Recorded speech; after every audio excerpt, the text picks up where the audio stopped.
Compensation to order. It is January 30th, 2026 at 8:30, just after. My name is Chris Moses. I am the chair, and I'd like to welcome everyone here and thank you for your service, for agreeing to do this. This is outside of our normal work schedule, and we do this for the city of Columbus and its elected officials, but also as citizen representatives of the populace. So my thanks to you for serving on this. I look forward to working with you two and the other commissioners when they're here. So I think I would probably at this point pass it to Kirsten. I think you're first on the agenda. Thank you so much. I think we have special guests that would like to say a word, if that's okay, Chair. Yes, please.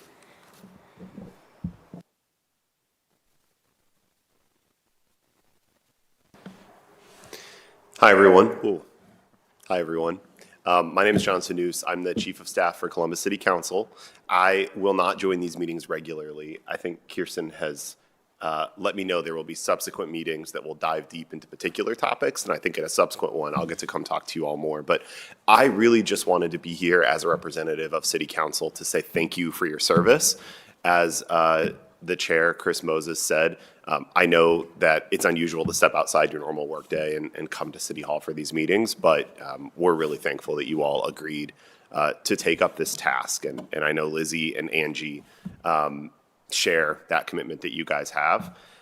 You know, I just want to sort of set the stage a little bit for, I think, some of the big things you guys will dive into this cycle. So Kirsten and others will educate you on the history of this commission and how it came to be and how we as a city approach this work.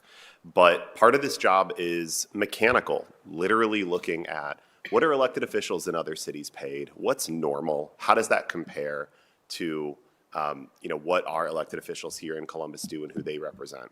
But there's a piece of this work that I think is more aspirational and philosophical and that you guys will grapple with as well, right? Which is when we pay elected officials a certain amount, what does that mean in terms of what kind of representation we can or can't have, right? Does it allow a working class person to run for office?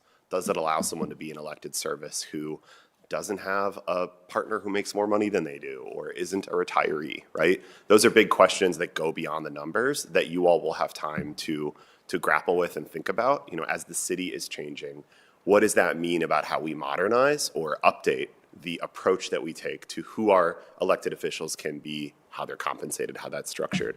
Some of the issues you guys will grapple with might go beyond the sort of jurisdiction of this committee. And I know when you hear about the cycle from 4 years ago, there were issues that they debated that sort of were part compensation, part other things.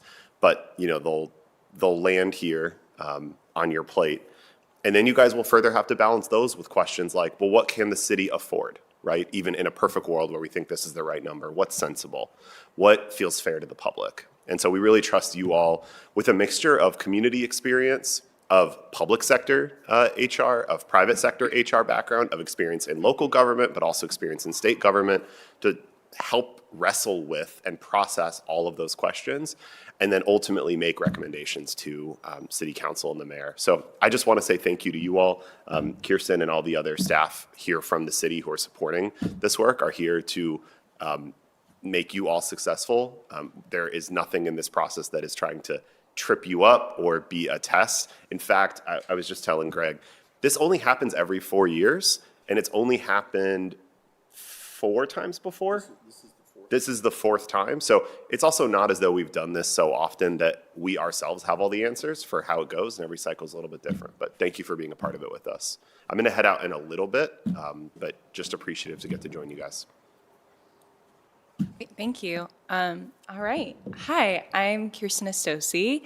For the benefit of our room and also for those who might be joining us online, I'm a senior legislative analyst at City Council. I work in our legislative research office, and I'm staffing the 2026 Citizens Commission on Elected Official Compensation. Thank you for being here early this morning with us. Thank you so much for serving in this way.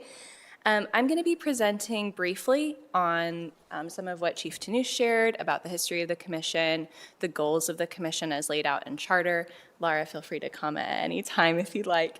And then also just what you can expect from myself and the other staff who are supporting you during this process. So There's some slides on the screen that I'll be going through. Feel free to stop me at any time if you have questions.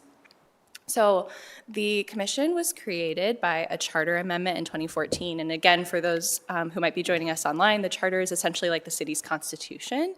And so it was amended by Columbus voters in 2014, and the commission met for the first time in 2015 to go through the process that is laid out in charter. So I'll talk about that a little bit. The commission did meet in 2015, 2018, and 2022. And because part of the commission process is seating new commissioners every time, when I say that the commission met, it was a unique body every time, and here you are, another unique body in 2026. Something that's kind of funky about the commission is that they're making their recommendations 4 years in advance. So the decisions made during this process won't go into effect until 2030. The decisions that were made in 2022 just went into effect on January 1st, and that is to ensure that any current elective officers of the city would not be in their current term. Anyone would be reelected, or there would be new elective officers of the city by the time these compensation decisions would go into effect. So the next few slides have language from the charter about the commission. I have not included everything, but you do have a handout with everything. It looks like this, should be towards the top of your deck. So you're welcome to review that. But the first section in charter that pertains to the commission says that the salary will be established by an ordinance upon the recommendation of this commission. And so what that means, and this is also addressed later, is that city council will have legislation at some point in the future based on the recommendations of this commission to address what to do with those recommendations. This text is a little bit small, but you do have it in front of you. So the commission's duties and the commission's report are specifically laid out in charter, and I'm actually going to go in reverse order. You all were appointed on January 12th of this year, and per charter, the report is due to the city clerk with your recommendations 3 months after your appointment. So we have until April 12th to get this done, and I'll note, as the staff, April 12th is a Sunday, so I'm hoping we can get it done by April 10th. But that report will need to include recommendations on the salary for each elective officer of the city. So we think about mayor, all the council members, including the council president, the city attorney, and the city auditor, when we're talking about the elective officers of the city. Charter also mentions an annual cost of living adjustment for those elective officers, along with the salary recommendation based on a rolling average of a consumer price index. We'll get into this more another time, not even today. But there are many consumer price indices, and charter does not speak to which one to use, and so one of the decisions before you over the next few months is which consumer price index to reference in this process. As you are getting to that point, and I'll back up to section 15-3, charter specifically calls on the commission to conduct a review of salaries for like positions in the public sector. So Greg is going to speak to that more later today. But that will specifically pertain to the duties and responsibilities of each elective officer. So we want to support you in making that happen and understanding those things as much as you would like to dive into them, because the charter specifically calls those out as things to understand and contemplate as part of this process. And then, as I mentioned, there is council action to establish the salaries. So the commission will make recommendations, but then council can take that. They can reject the recommendations, in which case everything would just remain the same as its current path. They can accept the recommendations as is, or they can modify the recommendations, but they can only modify the recommendations down. So for example, if the commission recommended a 5% increase in 2026 for a specific elected officer, the council could modify that down to 3%, but they could not modify it up to 10%. That is what's in charter. There is another section that's about your appointment that I did not put on these slides, but it's online and in the handout.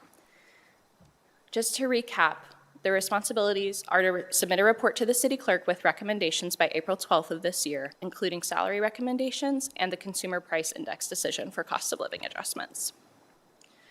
Here's what you can expect during this process and from staff support. So we will support you in doing a survey of benchmark cities to see what other cities are compensating their elected officials, and we're going to talk about that. That's one of our key points today. We'll support you in understanding the city's budget and revenues, the duties and responsibilities of each elective officer. We'll support however you'd like in evaluating which consumer price index to use. And then also I will provide staff support in writing the report. And then you can edit that however you like to make sure that it meets your vision. I'll work to include the information that we've learned through this process and reflect your recommendations accurately, but I'll support in the writing of that. Any questions on what I've covered so far? We can also circle back to it anytime. Okay, great. Chair, I'll hand it back to you.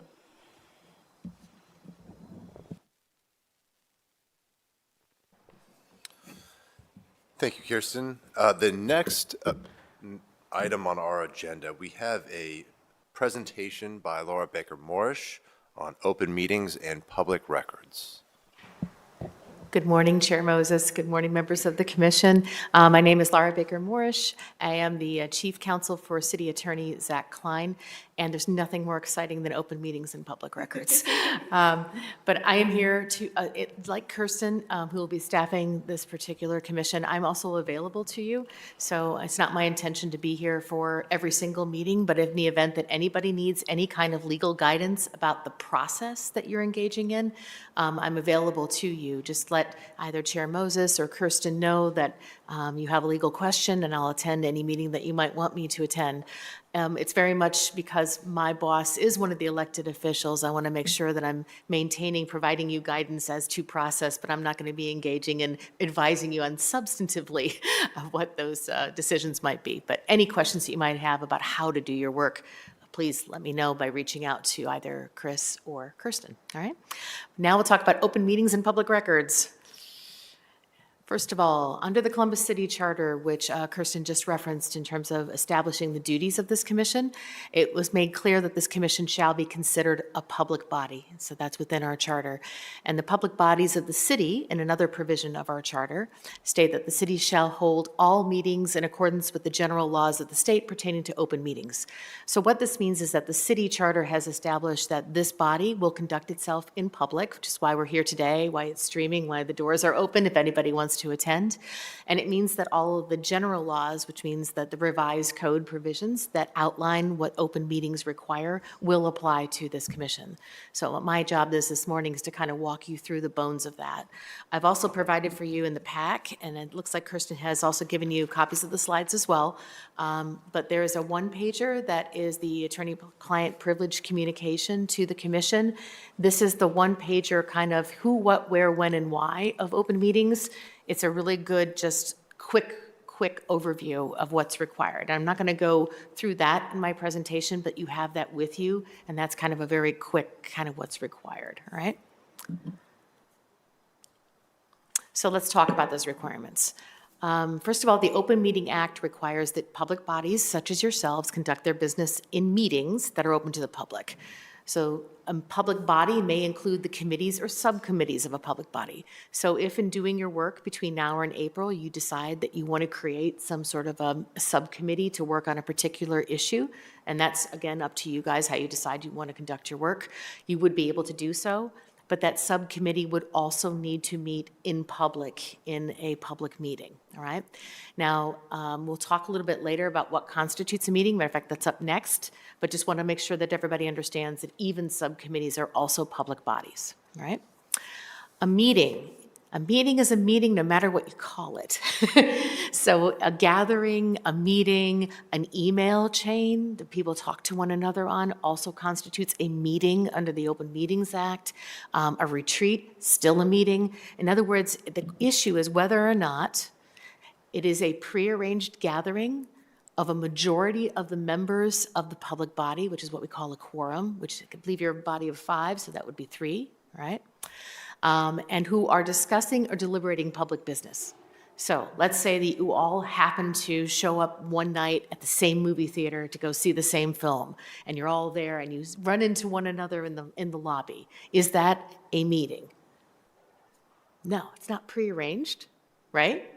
You just happen to be there at the same time. You're not discussing or deliberating the issues that relate to your body. So it's not that you can't be seen in public collectively. It's that the public has a right to know and to understand when you're debating something that relates to your duties, okay? So a member of a public body must be present in person at a meeting in order to be considered present for voting purposes or to be counted as part of that quorum that we talked about. So while there are provisions in the Ohio Revised Code allowing for virtual meetings, and that's something that you can discuss if that's something you want to consider, you would need to go through the process that the general rules lay out for adopting a policy to allow you to meet virtually. Okay, so I know the question came this week, it's been bitterly cold, could we have this first meeting virtually? And the answer was no, because this body, because this is your first meeting, doesn't have any rules about meeting virtually. So if that's something that you would be interested in, that's something you could consider, but we would have to adopt rules or policies to do that. So just to let you know. Without that, then you would need to meet in public as we are today and in person. Let's talk about what deliberating or discussing public business is. So a discussion is an exchange of words, comments, or ideas.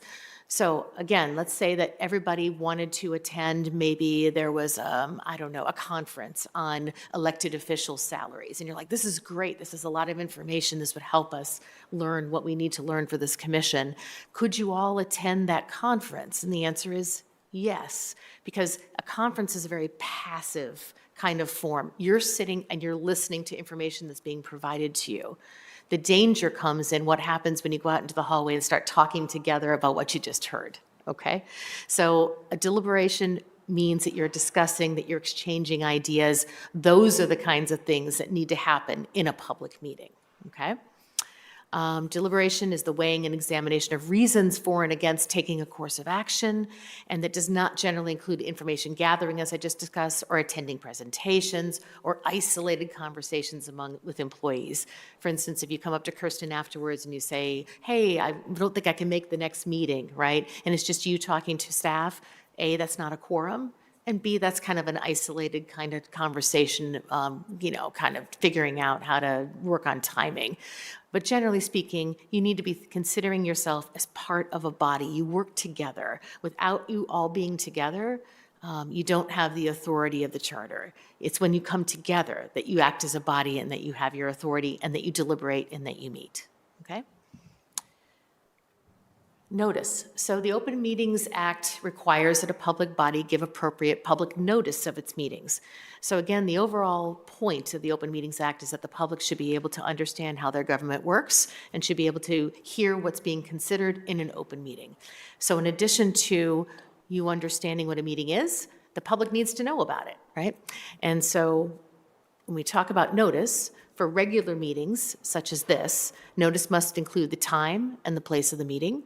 And the city bulletin is one option that we use in the city for providing notice. We also have a city webpage to provide notice. And there's also, I believe, a collection of journalists who get noticed regularly about meetings of councils and commissions and boards. And so we use that as well. Those regular meetings should be held at prearranged intervals such as monthly. You can decide, we're going to meet every Tuesday, or we're going to meet once a month on a Wednesday, or, those kinds of things are your quote unquote regular meetings. They'll have an agenda that Kirsten will work with the chair to establish, and that way the public has an understanding and can plan to come and attend a meeting. You also might need at some point in time to have a special or emergency meeting. It's not likely that there's an emergency meeting of this commission, okay? But it might be a special meeting. For instance, maybe there was a particular speaker that you wanted to hear from and that person was not available at your regular meeting time. And so you're like, this is really important that we hear from this person. That might be the topic of a special meeting. And so you put together a meeting that's outside of your regular meeting cadence, and you would have to provide notice, but that notice you can do at least 24 hours notice to have a special meeting. Also, for a special meeting, you need to include the time, place, and the purpose of the meeting. So for your regular meeting, it's just time and place. But for a special meeting, because it's special, you need to tell people what's special about it. And so it might be, we're going to meet to hear from an expert in X, Y, and Z, okay? The Open Meetings Act requires that a public body make all of its meetings open to the public at all times. So this goes back to kind of the conversation about what a meeting is and what the purposes of the Open Meetings Act is. So for instance, secret ballots whispering of public business and round-robin discussions are all prohibited under the openness requirement. So let me talk to you about what a round-robin is. Those who played basketball, I clearly did not understand what a round-robin tournament might be, right? Where you, first you play this team, and then this plays that team, and that plays that. But think about this way. You can't avoid the obligation to meet in public by having a series of small meetings that are just under quorum, right? So, okay, quorum for this commission's 3. So 2 people, okay, us 2, we're going to talk together, and then one of us is going to go talk to another commission member, then we're going to talk, and then that commissioner is going to go talk to the other. That's a round robin, and that would violate the Open Meetings Act. The idea is that the public should be able to hear those conversations, and by doing it that way, you are undermining that obligation to be done in public, okay? A public body may go into executive session outside of public hearing. Executive session, under the revised code, there are very specific reasons that you can go into executive session. Most of them don't apply to this particular commission. They're things like if you have an economic development presentation, which you're not going to have. If there was a personnel issue, which you don't have staff, that's another reason. If there was pending litigation and you needed to talk to me, that's another reason. But there are some reasons that you could go into executive session, and if you were to do that, there's a very specific process that you would have to go through in order to go into session. It's not complicated, but you have to follow the steps. No votes or no official action could be taken in that executive session. So the idea is that it's a way that you could hear something outside of the public hearing, you could discuss it outside of public hearing, but any official action of your commission, you'd have to come back into regular session and vote on it in public, right? These are all the reasons that you could go into executive session. As I said, I don't believe any of these are really going to apply to you. It's possible, yeah. I'm looking through just to make sure. Well, here's one example. Matters which are required by law to be kept confidential. There are some specific prohibitions in the Public Records Act for disclosing certain personal information like home address, phone numbers, and health insurance information of even elected officials. So if that were to ever come up, during your discussions and you needed information that might disclose that, that would be a potential reason you could go into executive session. But most of the things that you're doing are not going to impact one of these. If you have a question about that, that's a great thing to reach out to me about, right? The Open Meetings Act requires that a public body keep and maintain meeting minutes. So those minutes, and I don't know how the body of them, Kirsten will be taking your minutes. Those minutes must be promptly prepared, they must be filed, and they must be maintained and open to the public. And by filed, we don't mean anything like super legal. You don't have to go down to a court to file them. That just means that they have to be prepared. You have to make sure that they're accurate and they reflect what your work did, and then they have to be put in a place where the public can access them. And that's often online. Yeah, we're going to do that with that, yeah. And so they'll be filed when they are then posted online as the official minutes. Minutes themselves are public records. So I told you we're going to talk about open meetings and public records. This is the lovely segue into public records. Meeting minutes do not need to be verbatim transcripts of everything that happened here today, but they must have enough detail to allow the public to understand and appreciate the rationale behind your decisions, okay? The meeting minutes and records shall be maintained in accordance with the general laws of the state of Ohio pertaining to public records. Also, we have some additional requirements and allowances in our city charter for the maintenance of records, one of which if it is streaming like this one is, and we keep that video, then that could be part of the minutes or meeting minutes for this particular commission, right? So let's talk about the Public Records Act. Before I do that, any questions just from the outset about open meetings and what the requirements are? I do have a question about subcommittees. Yes. And the size of them and how that applies. If there's a 2-person subcommittee, just because we're small, do we have to publicize those? Do those require minutes? Yes, yes. Even if there's not a quorum? That's the problem with a 2-person committee. There's always a quorum. answers So my question. if you think about having a committee and you want to have a subcommittee, 3 might be the best. That way there's more flexibility in terms of being able to ensure that enough members are able to attend. And then also, if you have just one individual who's working that particular time, they would not need to have a public meeting of just themselves sitting in a room. Okay, Thank you. sure. Any other questions about open meetings? All right. Public Records Act.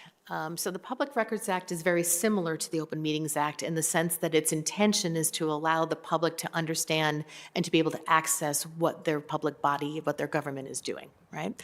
But the Public Records Act in Ohio deals specifically with documents rather than with information. Okay, so commonly people think about like the Freedom of Information Act, which is the federal version of this act. The Freedom of Information Act is a more ability to access not just documents and records, but also information from the government. So you can access, now it might take them a while to get to the answer, but you're supposed to be able to ask questions of your government and get a response from your government. And while we certainly do that in the city of Columbus, we have a lot of interaction, with constituents and attempt to get answers to them. The actual Public Records Act in Ohio is very specific to a document. And so the idea is that an individual member of the public would be able to ask the government to provide them with a record that the government keeps. They need to be able to identify what that record is, and then the public entity then needs to turn that record over, okay?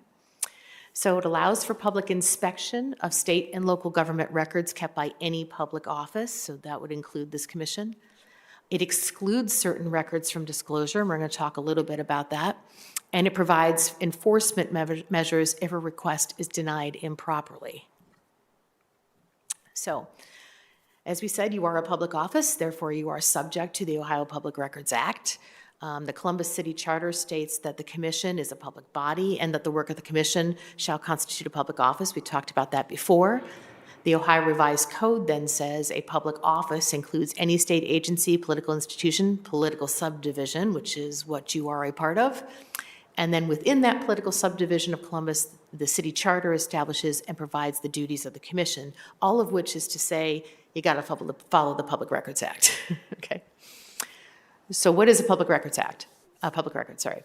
It's defined in the Revised Code at 149.011G as any document, device, or item, regardless of physical form or characteristic, including an electronic record. So let's go again. It's not just paper. So it's going to be this PowerPoint that I prepared, could be a public record. In this particular case, because I'm broadcasting in it and it's streaming, it's not being provided to you under the attorney-client privilege because I'm presenting this as part of this presentation. So this would be a public record, okay? What else would be a public record? The video itself that's being created as we are streaming is a public record. Emails, so what Kirsten pushed out to you all to let you know to come here today, and that information, that is a public record. So any kind of media that you can think of that's prepared can be a record, okay? It is also a record if it is created or received by or coming under the jurisdiction of any public office. So let's say that your commission has, I don't know, a web page or an email account where you can receive from the public feedback about what you're doing in any shape or form. That's not created by you, but it's definitely, you have created the ask, and they are providing information to you because you are members of the commission. That information that's coming from them to you that you receive is also a public record, all right? Now, it doesn't count if you get spam, and it happens to show up in your email, because that's not about the duties of your commission. It's about, is it part of your job? Are you receiving it? Are they sending it to you because of your work here on the commission? If so, then it's also a public record. It doesn't matter where you receive that record. And so this is one thing I want to make really, really clear. If you are using your personal cell phones, if you're using a personal email address, and you receive information that meets the definition of a record. In other words, if I reach out to Chris via his personal email and say, Chair Moses, we need to meet to discuss something related to the commission. Now, it might be protected because I did it because I'm an attorney and I'm advising you, okay, and we'll get to that exception. But the fact that I used his personal cell phone to contact him does not mean that it's not a public record. If it's still about the duties of your work, regardless of how you've received it or where you've received it, it can constitute a public record, okay? So that was the last bullet, which serves to document the organization, function, policies, decisions, procedures, operations, or other activities of the office. So those three things together. Is it a document of some sort that was created or received by you, which serves to document the organization, functions, policies, decisions, et cetera? If it's those three things, then it's a public record, okay? However, a record is not subject to disclosure under the Act if it does not meet all of those three, or if it's specifically accepted. So we're going to get to that in just a second. I have a few examples here in the slide deck. You're going to have copies of those, examples of public records that are specific to this commission, the agenda, the minutes, the materials you receive, annual budgets that you might receive, emails, text messages, the recordings of the meetings. And if you choose to have bylaws, you don't have to, but if you did, those would also be a public record. So what is required to maintain them? Records must be kept or organized in a manner that they can be made available upon request in a timely manner. The records retention schedule should be readily available to the public for inspection, and records must be maintained or destroyed in accordance with the records retention schedule. So I am not certain if there's a specific records retention schedule related to this commission. We might need to work on that. If not, it would probably default, because council staffs the commission, to the council's records retention schedule. Kirsten will be working with you guys on that. You don't need to yourselves worry about the records retention schedule. All you need to know is that there is one.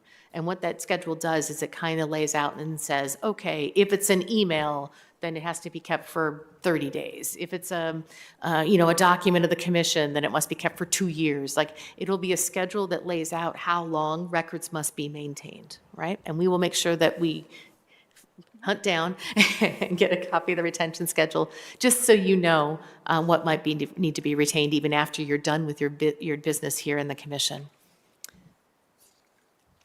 Complying with a records request. So the city gets public records requests daily. We get a number of them daily. And basically, requests need to, they can be made in any manner. So there's no one specific way that you can make a public records request. So for instance, if somebody comes up to you after a meeting and says, commission member so-and-so, I really would like a copy of the agenda from today, or the materials that you reviewed. They don't have to go through a particular process in order to make that public records request. It's preferable that they do it in writing, only because then we can make sure that we follow up on it and on time, and we can organize our thoughts, but they're not required to by the law. They can make that request in person, over the phone, via email. They can submit it via our websites. So the public can ask for those records in any way. They can be made anonymous as well. They don't have to identify themselves. They could create, for instance, an anonymous email account and make it from that email account, nor do they have to provide a reason for why they're asking for it. The only reason is that they're a member of the public and that you are a public body, and they're entitled to see records that this governmental body maintains or creates. It should, however, have some specificity. And so what we do in the city attorney's office is provide guidance to boards and commissions regarding how to respond to requests that are really difficult to understand. So sometimes we'll get a request, for instance, I'd like to see everything that you considered when you made this decision. Well, what does that mean, right? It should be instead a request for a particular document. I would like to see the materials that were provided by Greg during the first meeting that you looked at. That's a very specific identification of a particular document. That's what a records request needs to be, and we will work with the individuals who respond to these requests to kind of try and specify and narrow so that we know what we need to get and what we need to provide. To properly comply, the commission may request more details about the nature of the request. You would do that through Kirsten and myself. I would advise on that if there were records requests. Records can be made available for in-person inspection, or copies can be provided. We often provide them electronically unless it's asked for differently. And only existing records must be provided. You don't have to create a record for somebody. So sometimes that will happen. People will say, I'd like a log of everything that you did. Well, I didn't have a log. I didn't put it in a log. And you don't have to create a record just to respond to the request. There are a number of exceptions to public records. The kinds of things that might come up during your commission's work. Medical records are exempt from being released. Designated public service worker, residential and familial information, that might come up if, the city attorney for my boss, because he's a city prosecutor. Records, the release of which is prohibited by state or federal law. That would be like social security numbers, right? Personal information is defined in section 149.45. That includes, again, individual social security numbers, their state or federal tax ID, their driver's license number, checking account numbers, things along those lines. So in the event that you might receive anything along those lines, I don't think that you would, but just know that those things are an exception to the Public Records Act. The other thing that is exempt is attorney-client privilege communications. So if a question is asked of me and that question is asking or seeking legal guidance, and then I reply to you and I provide the legal guidance, that communication back and forth between you and me would be exempt from release as a public record, right? However, not everything that I provide to you is exempt. For instance, the slideshow, because it's not being provided in that confidential communication, it's being provided publicly, it's part of your business, that is not covered by the attorney-client privilege. But the one pager that I handed out to you that's labeled attorney-client privilege is, okay? The last thing I have on this presentation is the Ohio Sunshine Law Manual. There will be one coming in 2026, but as of yesterday, they hadn't released it yet. But every year, the Ohio Attorney General's office, since I think it's been decades, they have been releasing the Ohio Sunshine Law Manual. It's available online. There's a link in the slide deck to get to it. It has everything you could ever possibly want to know about open meetings and public records. It's put together in a very readable fashion. So I would suggest that if you have any questions about what your obligations might be and you just want to kind of familiarize yourself, this is an excellent resource. And if you read this and it causes you to have other questions, then please don't hesitate to reach out. I'm happy to answer any questions that you might have. And with that, I think I am at the last. So there's my contact information. There's my Dr. Seuss-like question mark. And if there are any questions, I'm happy to take them now regarding open meetings and public records. Questions? Thank you, Laura. You are welcome. Next on our agenda, should kick it, or do you want to speak now? Are you? So we have a special guest. I think that's what we're calling them. Danius Williams from the mayor's office is here to address the body. Danius, good morning. Good morning. Good morning. Thank you for having us. We're very grateful and appreciate the work that the commission's going to do on this, and are here to support and answer questions as they arise. Thank you. Thank you, Danius. Next on the agenda is the current compensation and compensation survey by Greg Beaverson. Greg. Thank you, Mr. Chairman. Mr. Chairman, Commissioners, thank you for being here. My name is Greg Beaverson. I am the city's compensation manager. I do that out of the Department of Human Resources. And let me just begin by saying I think all of us have thanked all of you in one way or another for your public service. I've been a public servant for all of my professional career, and I've found it to be a very important calling. And so I know, let me speak to you on behalf of the residents of Columbus, how much your public service is appreciated.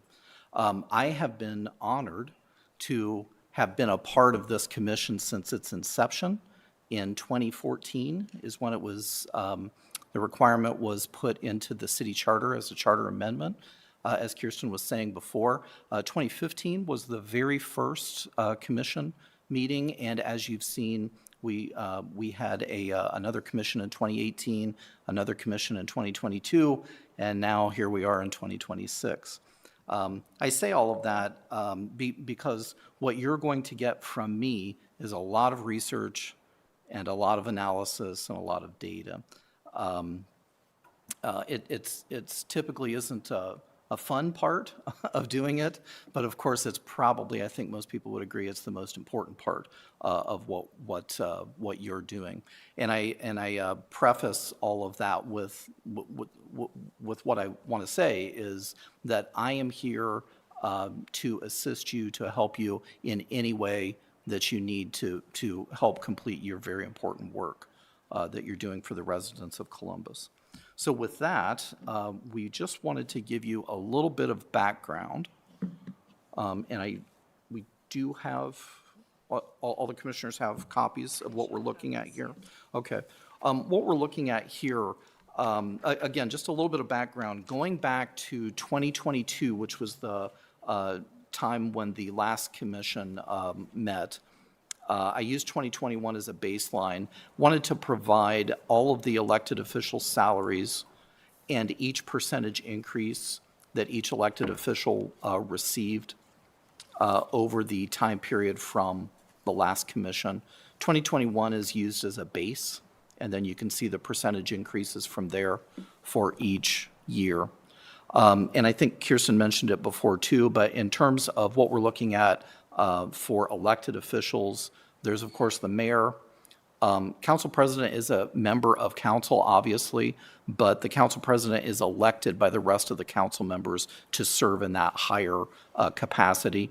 So in terms of salary, we have always treated that position separately.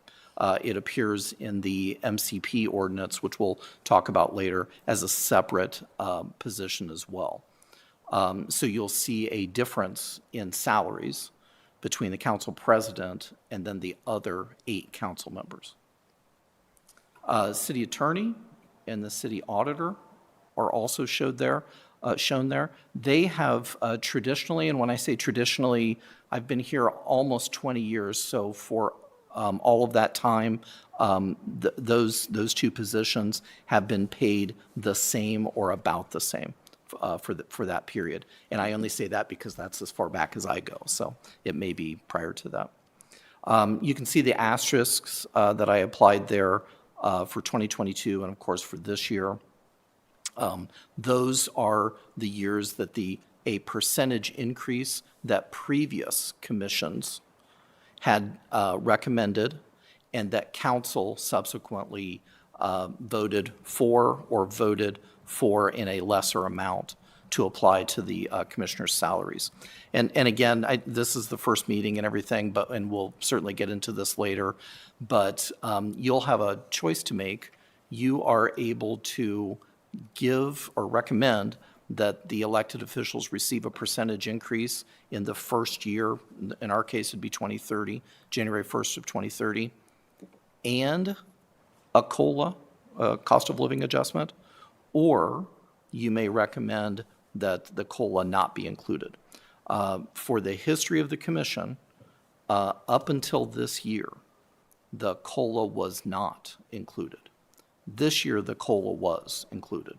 So when you'll see, and I don't think it's here, but you'll certainly see it later, when you see the percentage increase that was applied to each of the elected officials for 2026, effective on January 1st, that will not match the percentage increase that you see there on your hard copy. And the reason for that is because the COLA was also added to that. Sure, please. You have an additional handout that speaks to this more. It looks like this. yes. This reflects the commission's decisions over the course of its existence thus far. And you can see that in 2022, the commission recommended a COLA in 2026 to go into effect along with the increase recommendation. But I have a note for the 2018 commission and 2015 commission that the COLA did not take place until the following years. So they received the percentage increase that was recommended for their salary, and then the COLA was only in the following years. So that's just another way to visualize what Greg is talking about. Yeah, and exactly, in the first year, COLA perhaps, and the percentage increase, but for every year after that until the effect of the next commission, it is a COLA only.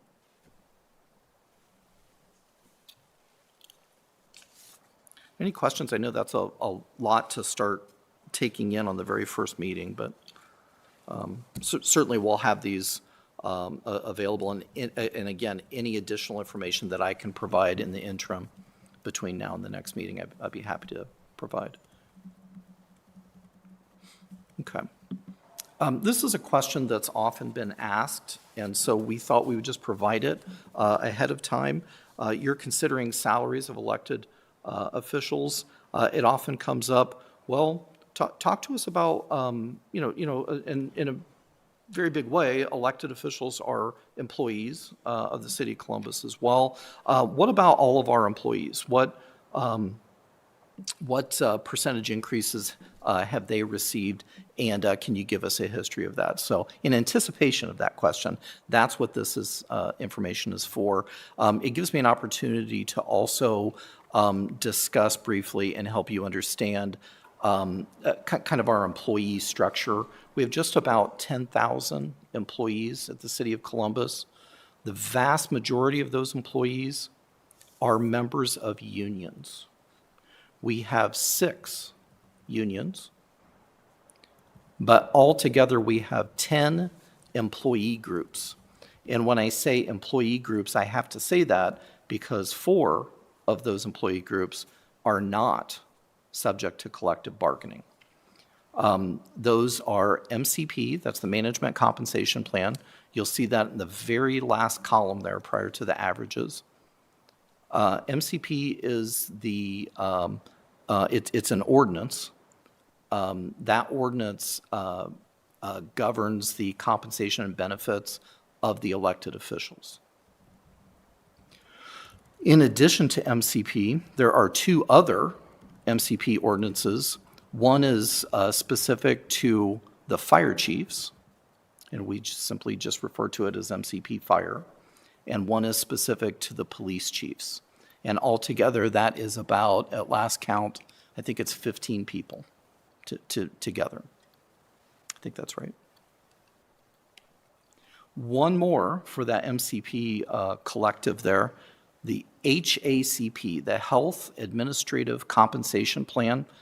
That's a collection of about 220, 225 employees in the health department. And the reason that they're separated a little differently is because the health department is governed by a separate legislative branch, essentially, and that's the Columbus Board of Health. And so it's more or less the same. So when we talk about MCP, we're including all 4 of those entities in it. And the percentages always match. So to go back there to the beginning of the list there, AFSCME Local 1632, that is our largest union. AFSCME is the American Federation of State, County, and Municipal Employees. We have 2 locals. AFSCME Local 2191 is the health department only. CWA is the Communications Workers of America, Local 4502. FOP, I bet you can guess, stands for Fraternal Order of Police. Those are all of our police officers. Most of our police officers, I mentioned before, that the police chiefs. That's from deputy chief and above. Deputy chief, assistant chief, and the chief of police are in MCP. FOP OLC is our smallest union. That's a Fraternal Order of Police Ohio Labor Council. Our smallest union, about 75 employees in that. And they are mostly the folks in our crime lab. And then they also, crime analysis, forensic science, that type of thing. And then they also are 911 call operators, dispatchers, managers, and I think I'm missing one class in there. IAFF, Local 67, that is the International Association of Firefighters. So those are all of our firefighters, again, with the exception of assistant fire chiefs. We have 5 of them, and the fire chief. So again, I know that's a lot, but just to sort of, and I can provide this information for you separately as well, but we wanted to provide this information just to sort of provide a base and start you off with some well-rounded information. Do you have any questions so far about any of this information? Yes, ma'am. Well, we receive information just kind of on, I guess, deeper analysis with the wage increases. So for instance, like with the firefighters, I see one year, a significant increase Is there reasoning that we'll receive at a later time? I can provide that information for you, especially for that. We would probably refer to that one particularly as an anomaly. The reason for it is because it went to arbitration, the contract went to arbitration, and that was an arbitration award that was received by an arbitrator. Okay, just wondering. Yeah, but yes, I can certainly provide any additional information that you'd require for background on any of those pay increases. Oh, I was going to mention also, I mentioned how many employees we have, about 10,000. And that includes everybody. That includes seasonal employees as well, mostly in our Department of Recreational Parks. When I say jobs, we have a class plan of just about 650 different jobs as well, and that information might come in handy at some point in the future. Do I have survey next? Is that? Oh, no, but I can get that for you. Oh, okay. Well, we can discuss the survey. Is that? Sorry, Mr. Chairman. Is that what? Yeah, we're discussing that next. Yes. Survey and benchmark cities. I don't know if she's getting slides or. Are you guys good? Do you need a break? Take a 2-minute break? Sure. Are we allowed to do that?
Thank you, Mr. Chairman. Mark, do we have those? The survey? Please. Thank you. And just a couple minutes now, Commissioners, about the survey that we have done in the past. And I'm not controlling this, so, yeah, okay.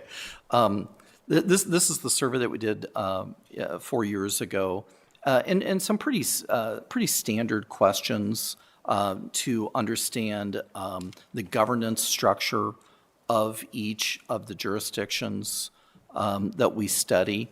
This will be one of your first responsibilities, is to decide upon a list of jurisdictions for us to go and take a look at. In the past, I can provide a list in addition to what we've done in the past. I know in 2018, the commission decided on 24 cities. Last time in 2022, it was 17 cities, and I don't recall what it was in 2015. But there are a lot of things to consider, and I get a lot of questions about this because this is one of the main things that people in the compensation field deal with is, hey, let's go look at the market and decide if our employees, and in this case, if our elected officials are being paid, compensated at or near market level. Well, that's great, but how do we define the market? And I'll have a presentation for you at the next meeting that goes into that a little deeper. But how do we define the market? Do we say that comparator jurisdictions to the city of Columbus, Ohio, are only cities and counties in Ohio? Do we say that it's only cities in the Midwest? What about a national coverage, but only cities that are industrial in nature, or only cities that have the same or similar industries and businesses, such as we have here in banking, insurance, technology, and all of those other great fields that I'm forgetting right now. But that would be something for you to start considering, really how we would like to study this and which, what type of decision that you'll make for that. Also, something to consider is land area. I believe they have this. Yes. Oh, wow. I'm loud.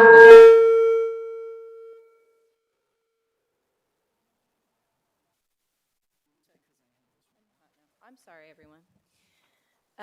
You have a handout with the 2022 surveyed cities that responded, and then 2018, everyone who was asked. You also have the 2024 census population, so the cities that are greater in population and less than in population from Columbus, 10 on either side. And then land area, just as another way to think about the size of a city, is its square miles, acreage, rather than its population. So you have all that information. Yeah, and in terms of population, that I think is where most people go in determining those comparators. And I think it's starting at the fifth most populous? Yes. Okay, with Phoenix. And that's the thing. New York City, 8 million plus people. Does that make a whole lot of sense? Chicago, 3 million. Houston is a very large city as well, almost 3 million, I believe. Los Angeles, about just under 3 million, I think. So is that what it is, 2 million? Yes, ma'am. Thank you, Chair. Is there an opportunity to also look at the demographics in these populations as well? Of course. So being able to determine by ethnicity and gender if we course. have similar values to be able to actually use that as a Sure, of course, baseline too. we could do it, do that as well. Thank you. Chair, if I may, I wanted to confirm, is it your goal to establish the survey and the cities that will be surveyed at this meeting so that we can proceed with the survey? If so, I just wanted to make sure that we contribute to the conversation in that way. That would be my hope. Our conversation earlier had been, the sooner we send out the survey, the more time we have to deal with the data and make recommendations. So ideally, we have, I think, some time to do that. If we can't agree, that's fine. We don't have all of the commissioners here, and I want to respect that. But ideally, we could, pick a group of cities. I do like the suggestion. I would probably also add percentage of college degree too. How many people, what type of sort of populace we're looking at. We have a major university here, which takes up a lot of our population, comparable to certain other cities on these lists. Not obviously the determining factor, but part of the analysis, I think. So thank you for the suggestion. And if we need more time for that, that's fine. But yeah, it would be my hope. But if we can't, then we can't. Commissioner, my suggestion would be that we get you that information when we present the survey results. So rather than identifying that information now and choosing our cities based off of it now, we could give you that information when we give you the survey data and see the similarities at that point. Additionally, and then the next meeting, which is likely 2 weeks in the future, not next week, we could do that analysis between now and then and add any cities to our survey list during that time. But it's completely up to you, of course. The only reason I made the recommendation is just in research that I've done in the past. So a city like Memphis, Tennessee, while they may not meet this population, they have a city council that is separate from the mayor's office to that degree, and they have a demographic that would be more aligned to what Columbus looks like. Yes, Commissioner, that's a very good point. That is something that we look at when we go and look at the market and do market research for our employees and the jobs that they hold, how similar in many different ways it is. So it's not just about population. So how the government is structured. Many cities employ a city manager. We are on what's called a strong mayor and council system, and of course, we don't have a city manager. So making those comparisons, yes, they have an elected official, but typically, cities that have a city manager pay their elected official, the mayor, much less than that person. So is that a good comparison? The answer might be yes, but it might not be a good comparison for the mayor. No, For that position. No. So that's why, you would ask us to study more than just a few cities as well. So that helps with the averages. And then the other piece too is also how strong that metropolitan service area is as well. So Yes. meaning if we're looking at Cincinnati, their suburbs are not similarly aligned to Columbus and the suburbs that are a part of what makes up our MSA. And so looking at those demographics as well as populations too. Definitely, we will include the MSA with each of these cities. Perfect. Thank you. I have one other question. So the sheet we have here, 2018 cities surveyed, and then in 22, it just lists those that responded. I assume there were more that we surveyed in 22? That's correct. In fact, I actually think we have the list in this spreadsheet. Do you think that's right? On this, on column A. It would be the correct list. Mark, if you could scroll down, I think it's going to go up. Yeah. So 20, 28 or 20, Four. yeah. yeah, 25, 24 cities. Well, it might be 23 because we have Columbus included there. Mr. Chairman, I'm really glad that you brought that up too. We should probably discuss, just very briefly, and we can talk more about it next time in the interest of time this morning, surveys and getting cities to respond to surveys.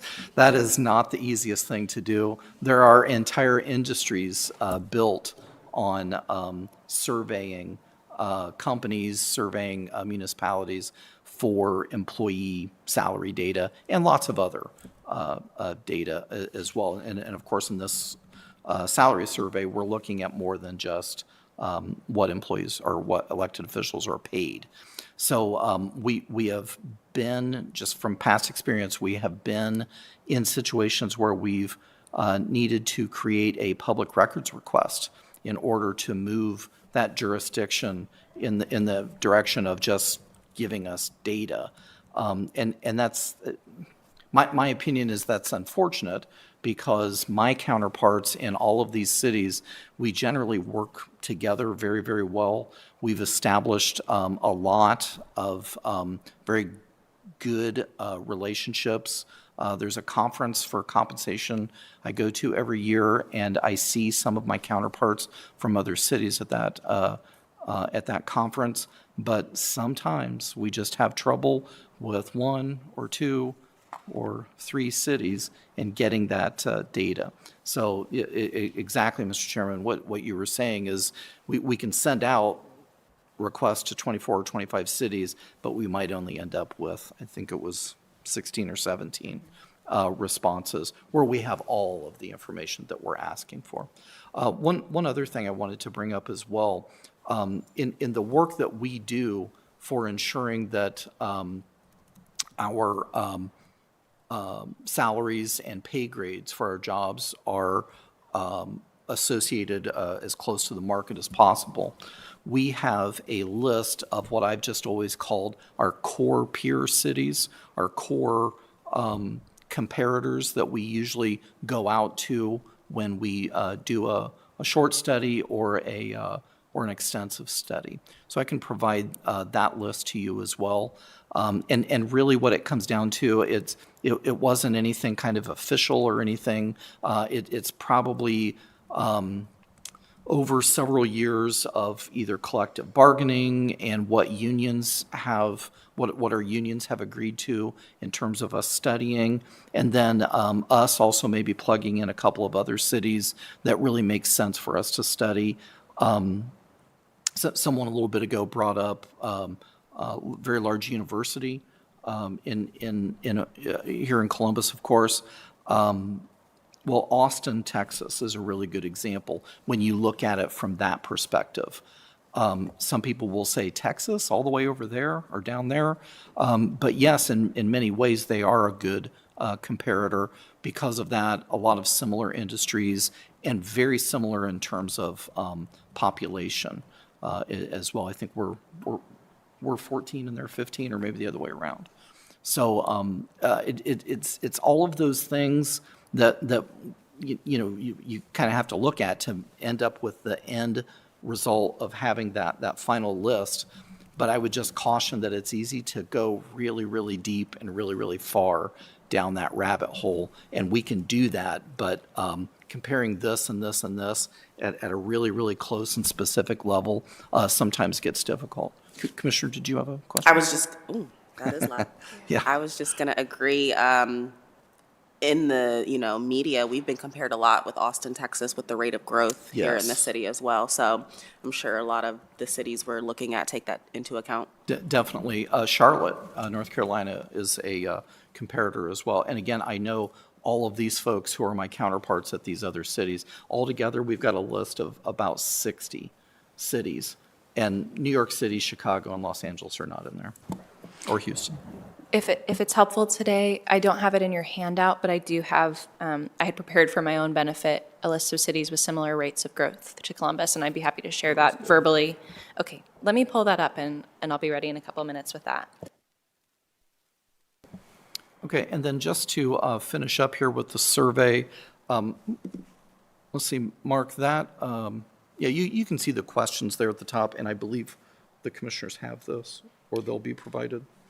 You have received the survey by email. I don't know if you had a chance to look at it. I don't have it printed, but I could run and do that. Okay, great. Oh, wonderful, okay. But you can see there the question about what type of government that particular jurisdiction has, general fund, capital fund, all of those things. And then, Mark, if you could go to the mayor tab. So, of course, one of the things that we want to ask for the mayor is, do you have a city manager? Anticipated salary increases will appear for all elected officials. Oh, and then in terms of benefits, medical, health insurance, vacation, sick leave, and so on. Perquisites, we call that last column. And then, Mark, if you could go to the city attorney, please stop me at any time if you have any questions. Pretty similar, doesn't ask about city manager, of course. Sorry, I do have a question. With regard, so as an example, Upper Arlington, their city council president is their mayor. And so is there a question that captures that type of dynamic? I didn't see one. Well, first of all, there could be. We can do that. There isn't currently a question that captures that. I think that would be a fairly unique situation, just from my past knowledge of how cities are structured. Got it, okay. Again, I'm really glad that you brought that up too, because, are suburbs something that the commission would like to take a look at as well? Just thinking of I Upper think Arlington. Westerville is similar to that as well. Oh, okay. I wonder if that would be covered. We can certainly add a specific question to it, but in the all elected officials tab, there's a question about what's your type of government? And I wonder if they would describe it in that response, but we can add that question. Okay, thank you. And there's an organization called the National League of Cities that we are members of as a body, that we do get a lot of research from. And the National League of Cities actually makes those categories: strong mayor or council, weak mayor, council, council manager, or council president, I think what might be over there on the right, city manager, and so on. So we try to make those previously defined terms and then ask the other jurisdictions what they are. But I agree, I think that would be included. And then, Mark, if you could go to city auditor. City auditor is, that one, in most cases, other cities know what a mayor is, other cities know what a city attorney is, city council members, and so on. The city auditor is a little unique. Some cities will call it a controller. Some cities will have a city auditor, but that elected official does not do anything similar to what our city auditor does. So that one is the one that in the past we've had to help define to other jurisdictions, which we're certainly willing and able to do. Kind of a little footnote with that one. And then mark the final tab there, please, for city council. City council appears here as one, but of course there is a call out there for the city council president. And I mentioned before that our council members and council president are paid different salaries. There is one question that often comes up, I don't know if you want to cover this or not, about whether council members are full-time or part-time employees, and we might get into that more in the next meeting. I'm not sure. But you can see there, since that question has come up so much, we have a whole column with 3 questions in there about that. And unless there are any questions, I think we just wanted to cover the past surveys that we've done. I will mention that these questions have been tweaked a little bit by past commissions. So what you see here may not have been the exact same survey that was done in 2015. I will say, though, it's very similar. I can share the overlap with the cities that have a similar rate of growth to Columbus, if you'd like, commissioners. So what I researched here was just cities with a population over 500,000. So there may be some cities that are smaller than that with a similar rate of growth to Columbus. A lot of them overlap with those on your list, so I'll run through the ones that overlap with population, and then I'll tell you the ones that are not on our population list. So Phoenix, Dallas, Austin, Seattle, Denver, Oklahoma City, Nashville, Washington, D.C., and Las Vegas all have had population growth in recent years and have had a somewhat similar rate of population growth to Columbus. And just again, that is Phoenix, Dallas, Austin, Seattle, Denver, Oklahoma City, Nashville, Washington, D.C., and Las Vegas that overlap with the population list. A few cities that are larger and do not appear on your population list or are smaller but also have a similar rate of growth are Atlanta, who has been surveyed before, Houston, Texas, Mesa, Arizona, Tucson, Arizona, Sacramento, California, and Kansas City, Missouri. I'm pretty sure we've surveyed Kansas City and Atlanta before. I'm not sure about the other 4 off the top of my head, but I can look. Houston, Mesa, Tucson, Sacramento. I don't see those on the list. So That's an opportunity if you're interested. No, no, just by my recollection, I don't think we've surveyed any of those four. Yeah. Thank you, Chair. Is there a reason they didn't make the 2026 benchmark list? The cities that I mentioned that have a similar rate of growth that are not on this list, Commissioner, those are not on this list because I selected cities that are the 5th to 25th largest cities in the country. And so they just are either above or Fell below out of that. Okay, thank you. Yes. Mhm.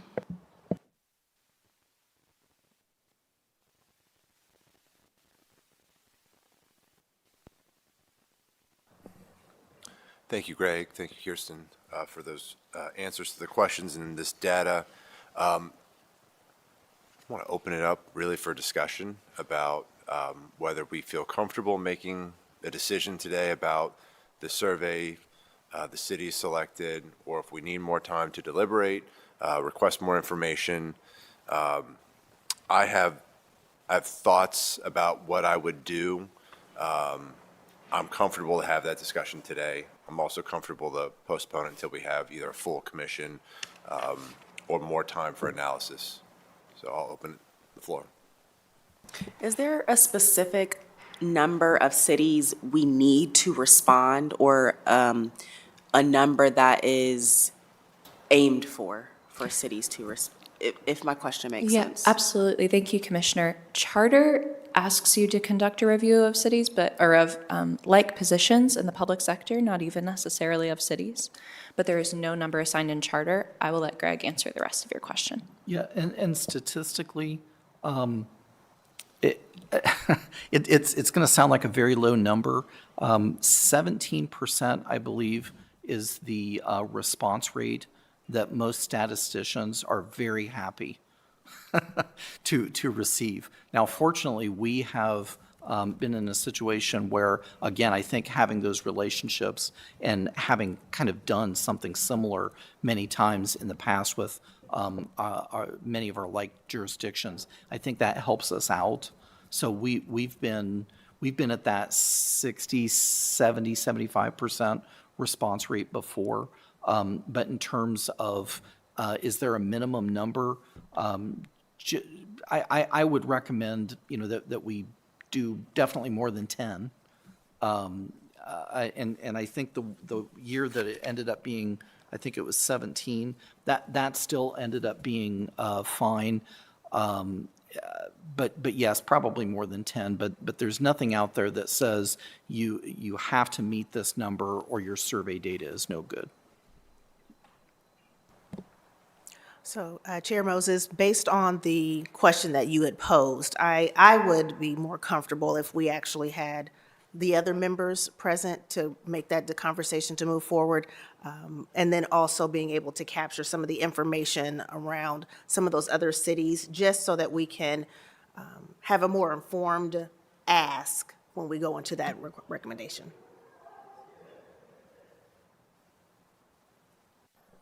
Commissioner Johnson, any thoughts? I'm fine with that. Fine with postponing? Yeah, Get more that's fine. information. I do believe that Angie, another one of the commissioners, was okay with this existing list. But with more information, I don't think it can hurt. I'm comfortable with that too. Then let's ask more questions. I think the next piece then we should talk about is the next meeting and when to schedule it to ensure that we have a turnaround. Yes. Excuse me, Mr. Chairman, just, I'm sorry, before you go on to the next topic, before we leave surveys, I did forget to mention that I'll come back to you with a recommendation for a deadline for the survey for the cities, but I wanted to mention, so you have this in the backs of your minds too, that typically we've done about a month. So we've given the other cities a month to get back to us. And with the extensive nature of this survey and the number of positions, I know, again, maintaining those relationships that we've established in the past, I think most cities appreciate that. just to let you know. Of course, if you would like it sooner than that, then we can do that. I wanted to mention that before. So then ideally, this needs to get out by next week, The sooner the better, always. if we're giving a month and the deadline, April 10th. Yeah, that is, Commissioner, thank you. That is the reason that we recommended to the chair to try to move forward with the survey today. I completely appreciate your concerns, and it's totally up to you all. I do think that there's an option to strike a balance of adding cities to the list next week, but that, again, that's completely your decision. So if we move forward, we can always add in cities. They would have less time to respond, but yes, we could try to reach them. I think to keep with the deadline, for us to come to consensus today, to move forward with the survey, and then after further information that is provided, if we want to come back to the next meeting and add.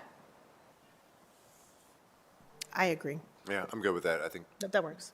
so then it'll be our decision that move forward with the 2022 list of cities. And then by next meeting, or the next public meeting, if there are additional cities that, after you submit your questions, that we add to the list, then we'll do that. And hopefully they get a response and we'll just give them less time. And it might be a quicker turnaround, but Right. I think it's a fair point, fair compromise. I appreciate the suggestion. Oh, definitely. In the, yeah, so if we're good with that, formally, do we need to do anything here to sort of solidify that it is it is the decision of this body that, Do we they need vote? to motion? I would vote on that. Yeah. we vote? I would vote. Okay, sorry. Yes, Commissioner. So, Chair Moses, you are recommending moving forward with the 2022 cities? Yeah, the full list that's in our email. So As it- reflected in the the full list. survey. Mhm. Okay. I don't know if you can see that right now, but it- yes. It was the spreadsheet that they had up there. Those are only the ones that responded. So it had additional cities. Here's the full list. It was like 27, Yeah. I think. Probably 25 when you take out Columbus and the extra rows, but about that. Chair, while the commissioners are reading that, are there any cities where we discussed additional similarities today that you want to add to that list proactively? Gotcha. Yeah, we can always, if you have suggestions that are not on that list, I'm comfortable adding, if we want to survey 35 cities, if the response rate's 17%, then And Mr. do Chairman, 100 I'll cities. I'll mention that when I send this out, it's one big email message, but that doesn't mean that a week later, if you were to decide to add 3 more cities, that I couldn't then, contact those 3 cities with the same message. So whatever you'd like to do, we will do. Okay, I'm comfortable with that. I just wanted to make sure some of the overlap with population growth also showed up there, and I saw some of those. Yeah, I can identify verbally right now where those gaps are with the 2022 survey if you'd like. So Phoenix appears on our population list and on our growth list, and that could be added. Let's go through this whole list perhaps, and then you can take a vote on which ones to add. So potentially Phoenix. Dallas, Texas is not on the current list and has that overlap in population and in population growth. Austin is already on the list. Seattle is not on the list and is similar population and population growth. Denver is already on the list. Oklahoma City is already on the list.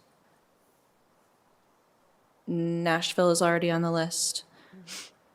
Washington, D.C. is not currently on the list, so that's an opportunity.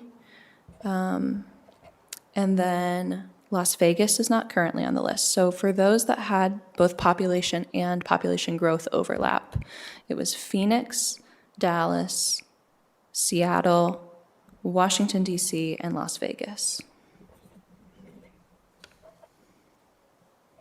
And I can repeat that as needed. It was 5 cities. I would like to add Seattle, Washington, D.C., and Las Vegas, Nevada. I'll second that with the addition of Dallas. I'm fine with the list with the addition of Dallas.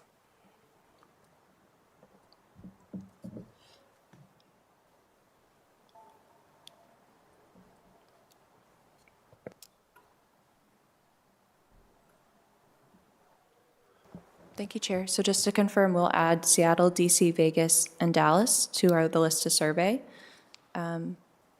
Just not Phoenix from the 5 that I identified.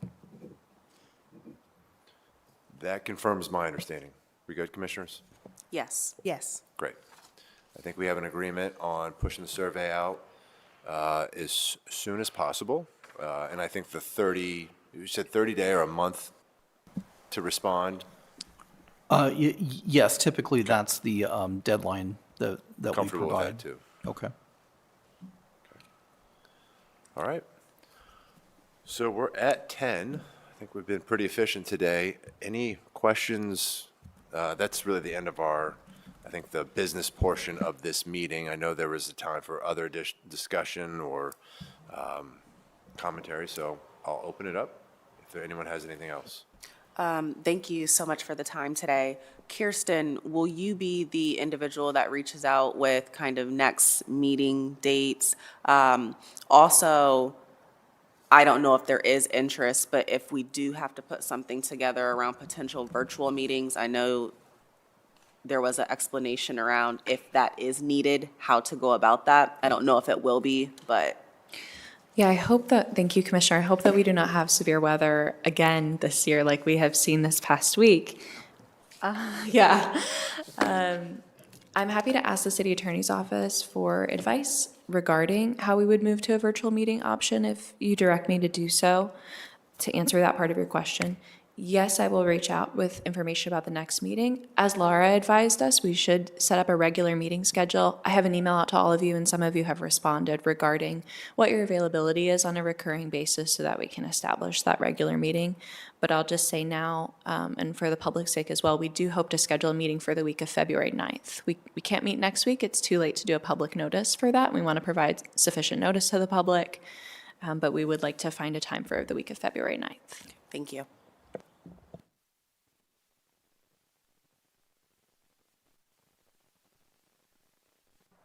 Did we want to discuss what day and time? Just do that now?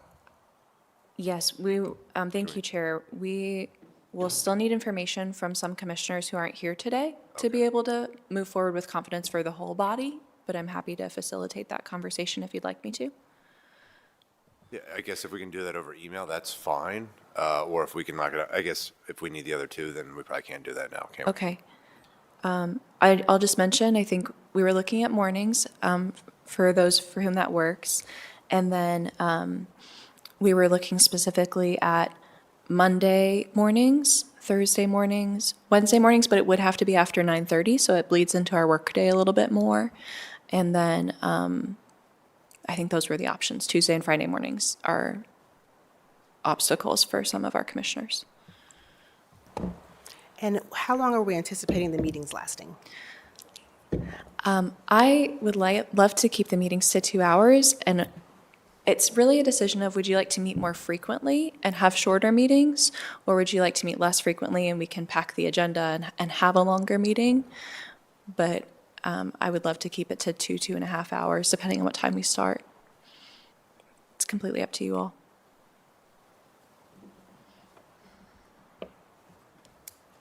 So with that, for me, Thursdays at 8:30 is best for me, for 2 hours.